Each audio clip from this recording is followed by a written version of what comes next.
As we get older, the opening to the tear duct or the drainage system can sometimes become narrowed, and in severe cases it can actually close over with some scar tissue or a membrane.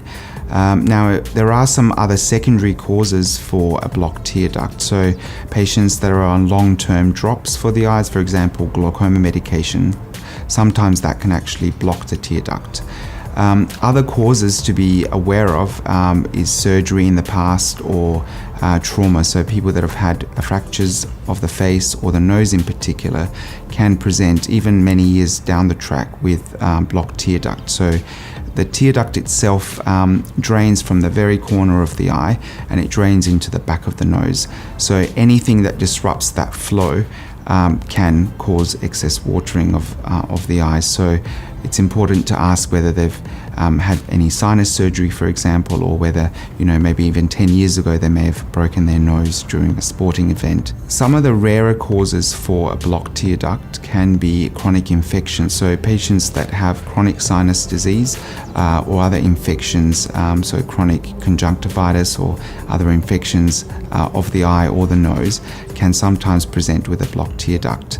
And in some rare cases, we need to be aware of tumours or masses that can cause blockages of the tear duct. A blocked tear duct can be quite easily treated in some cases, and in some cases it can require major surgery. So when I look at a patient, I need to see if the opening of the tear duct has been blocked. So there's two little openings, one at the top and one at the bottom. So I look at this under the microscope, and if they're closed over, sometimes a simple operation to just enlarge the openings is enough. If I see that the opening is big enough, then sometimes putting some salt water into the tear duct can tell me whether the blockage is further down.